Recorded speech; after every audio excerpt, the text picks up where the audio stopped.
موجود ہیں 1 سال کے اندر، حضرت ابوبکر کے دل میں خواہش پیدا ہوتی ہے، حضرت عمر کے دل میں خواہش پیدا ہوتی ہے کہ کاش بیت اللہ کی چابی جو ہے وہ ہمیں مل جائے، بیت اللہ کی چابی جو ہے وہ ہمیں مل جائے۔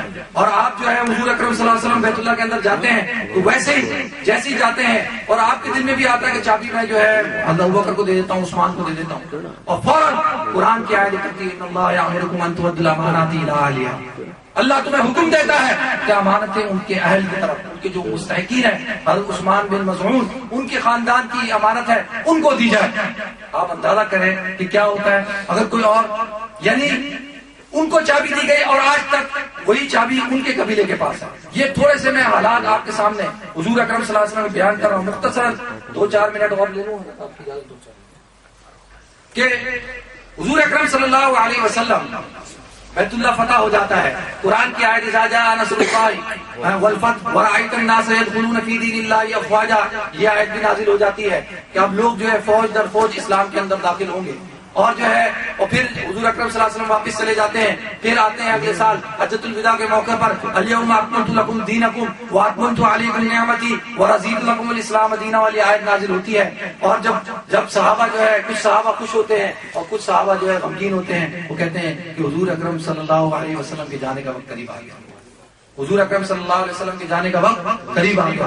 آپ نے 22,306 گھنٹے دنیا کے اندر گزارے۔ حضرت آدم علیہ نبینا علیہ الصلوۃ والسلام کے 6,113 سال بعد آپ دنیا میں تشریف لائے۔ حضرت عیسیٰ علیہ السلام کے آسمانوں پہ اٹھانے کے 570 سال بعد دنیا کے اندر تشریف لائے، اور 22,306 گھنٹے آپ دنیا کے اندر رہے۔ اور جب اس دنیا سے جانے کا وقت تھا، آپ حضرات کو سارا واقعہ پتا ہے کہ حضرت عائشہ صدیقہ رضی اللہ تعالیٰ عنہ کے گود پہ جو ہے وہ آپ کا سر تھا۔ میں ضمن ایک بات اور عرض کر دوں کہ اگر حضور اکرم صلی اللہ علیہ وسلم کی اگر ہم زندگی کو دیکھیں، آج کا مسلمان، آج کا نوجوان بہت زیادہ جو ہے وہ پریشان ہے، وہ دیکھتا ہے دنیا میں مسلمانوں کے ساتھ کیا ہو رہا ہے، کیا نہیں ہو رہا، یہ کیا ہو رہا ہے۔ دیکھیں حضور اکرم صلی اللہ علیہ وسلم کی زندگی سے ہمیں یہ اسوہ ملتا ہے کہ پیدائش سے لے کے موت تک آپ جوہد مسلسل، کہتے ہیں کہ اشد البلاء علی الانبیاء، سب سے زیادہ تکالیف جو ہے انبیاء پہ آتی ہے، اور سب سے زیادہ تکلیف نبی کریم صلی اللہ علیہ وسلم پر آئی، ثم الامثل ثم الامثل، اور پھر جس کی زندگی نبی کی زندگی سے زیادہ قریب ہوگی اس کے اوپر زیادہ تکلیف آئے گی۔ ایک دفعہ حضور اکرم صلی اللہ علیہ وسلم سے پوچھا، یا رسول اللہ زندگی میں سب سے مشکل وقت آپ کے اوپر کون سا تھا؟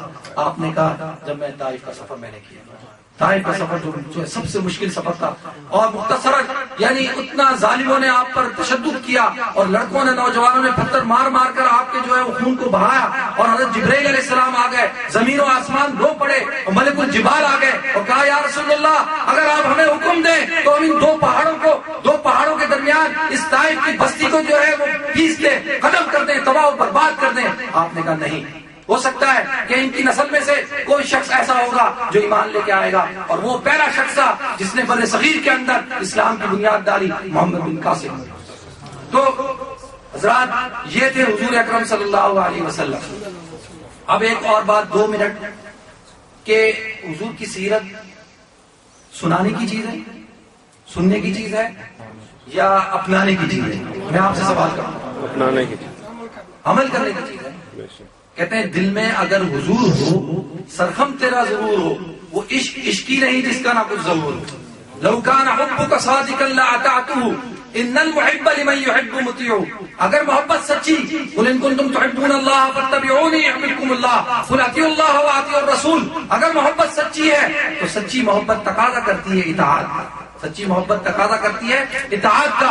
آج حضور اکرم صلی اللہ علیہ وسلم کا دین مٹ رہا ہے، آج حضور اکرم صلی اللہ علیہ وسلم کی سنتوں کا مذاق اڑایا جا رہا ہے، اور سب سے زیادہ مذاق حضور اکرم صلی اللہ علیہ وسلم کا کون اڑاتے ہیں؟ ہم مسلمان اڑاتے ہیں، اور ہماری وجہ سے آج دنیا کے اندر لوگوں کو یہ قوت اور ان کے اندر یہ ہمت پیدا ہوتی ہے کہ وہ حضور اکرم صلی اللہ علیہ وسلم کا مذاق اڑاتے ہیں۔ اللہ فرماتے ہیں انا اعطیناک الکوثر، اے اللہ کے رسول ہم نے آپ کو کوثر عطا کی۔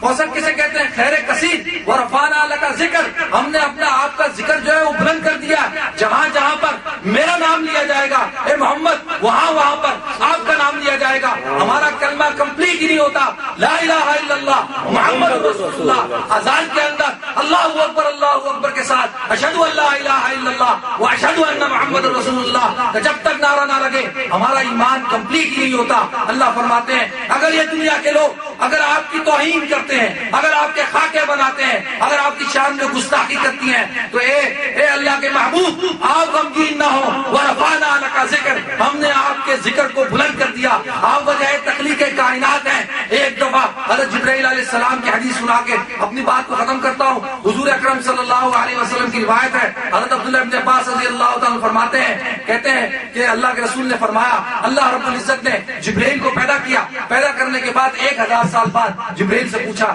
اے جبرائیل من انت و من انا، کہ تو کون ہے اور میں کون ہوں؟ جبرائیل نے کہا اے اللہ انت خالق الباری انت خالق القہار، آپ تو یا اللہ ہے، وانا عابد العباد، میں تو آپ کا ایک اندھا سا بندہ ہوں. تو اللہ کے رسول اللہ رب العزت نے جبرائیل سے کہا اے جبرائیل تجھے پتا ہے کہ میں نے تجھے کیوں پیدا کیا؟ انہوں نے کہا نہیں یا اللہ مجھے نہیں پتا. آپ نے فرمایا کہ دیکھ عرش کی طرف ایک نور.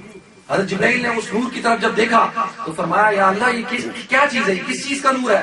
آپ نے فرمایا یہ نور محمدی ہے جس کو جمال ظاہری اور کمال باطنی کے ساتھ آرستہ اور مزین کر کے میں دنیا کے اندر بھیجنے والا ہوں. اے جبرائیل اگر میرے محمد کو پیدا نہیں کرنا ہوتا تو تجھے بھی پیدا نہیں کرتا، اس کائنات کو پیدا نہیں کرتا، یہ عرش نہیں ہوتا، یہ لوح اور محفوظ اور یہ قلم نہیں ہوتا. اللہ رب العزت نے حضور اکرم صلی اللہ علیہ وسلم کو وجہ تخلیق کائنات بنا کر بھیجا. آپ اس کائنات کے سبب ہیں، ان کی سبب سے جو ہے ہم سب کو جو ہے یہ جو زندگی یہ دنیا کی راحتیں جو مل رہی ہیں ان کے سبب سے مل رہی ہیں. وما ارسلناک الا رحمۃ للعالمین، آپ کو تمام عالمین کے لیے رحمت بنا کر بھیجا.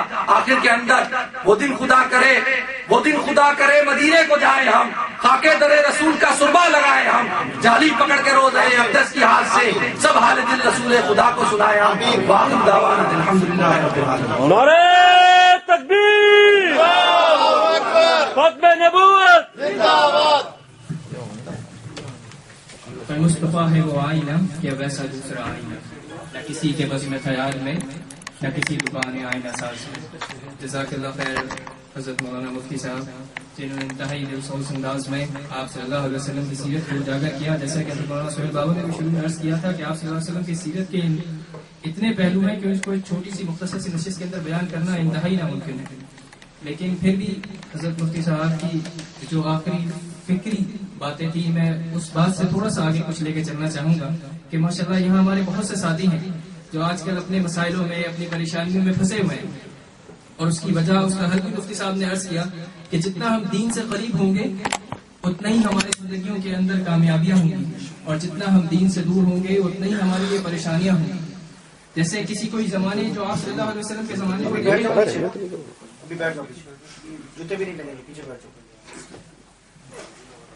جیسا کہ آپ صلی اللہ علیہ وسلم کے زمانے کو